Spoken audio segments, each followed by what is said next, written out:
सारे आले, धमकी आल्या. आता ते कोणाकोणाचे आले आमच्या मुलाला यांना पण आम्ही काही वापिस घेतलं नाही. आम्ही मरायला भेट नाही, मारायला पण आम्ही लढून टाकू.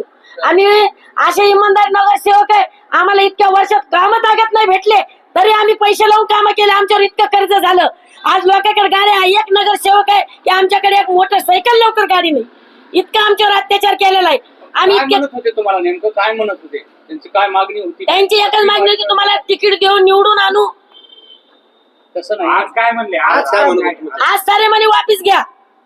आम्ही म्हणलो आम्ही वापिस घेत नाही. जे काय करा आम्ही भेटा नाही, मरायला बी म्हणलं मारायला बी, पण आम्ही अपक्ष फॉर्म भरेलाय त्याच्यात निवडून येऊ म्हणणार. तुम्हाला कोणी धमक्या दिल्या? कोणाच्या फोन आले का? कशा दिल्या का? समोर येऊन दिल्या? ते म्हणे वापिस घ्या. आता नावं नाही आली आम्हाला, फक्त फोन आले, हे आले की म्हणजे तुम्ही वापिस घ्या. तुम्ही आता म्हटलं की धमक्या दिल्या गेल्या तुम्हाला, नेमकं कुणाकडून तुम्हाला धमक्या दिल्या गेल्या? आता फोनवर कोणाच्या आल्या काही ते नाही माहित, फक्त म्हणजे वापिस घ्या. तर तुमचं काय खरं नाही. तुमचा कोणावर संशय? आता पार्टीवरच आहे आमचा संशय, दुसरं काय? भारतीय जनता पार्टीवर. ओके. मागणी आहे की आमच्या एका समाजाला तर तिकीट दिलंच नाही, मातंग समाजाला. ते म्हणते भारतीय याच्यामध्ये तुम्हाला मारायला तिकीट नाही. जेव्हा अण्णाभाऊ साठ्याना आणि बाबासाहेबांना आपल्याला आरक्षण दिलं, म्हणजे आरक्षणचा काही फायदा नाही की ते म्हणते की तुम्हाला मारायला आम्ही त्याच्यात घेतच नाही.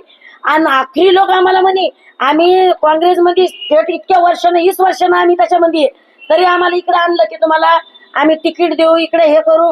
आम्ही साऱ्या लोकांना आमच्या समाजाना यांना त्यांच्या संघ राहिले तरी आमच्या समाजाला एक तिकीट नाही दिलं. तिकीट नाही देऊन मला असं संदेश 2:30 वाजता म्हणजे तुला तिकीट देणार आहे आम्ही. नाही दिलं त्यांना. मी इतके रडले, त्यांच्या पायावर असं पाय टाकले, पण त्यांना गंपत त्यांना मला लात मारून पुढे गेले. आणि म्हणे घरी आम्ही गेलो तरी त्यांनी बोलले नाही आम्हाला. आणि आमचं असा अत्याचार केला, आम्ही इतके काम केले. कैलास गोरंटे साहेबांना यांना आमच्यावर लय अत्याचार केला.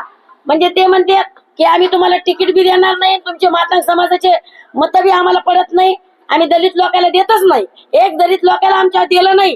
आमच्यावर खूप अन्याय केलाय त्यांना. आम्हाला न्याय भेटावा त्याच्यासाठी आमचे सारे मातंग समाजाचे आणि सारे माझ्या संघ आहेत. मी आज ऍडमिट होते, सारे माझ्याकडे आले. आता जे काय करतील आमचा समाज करण त्यांच्या मागे मी राहील.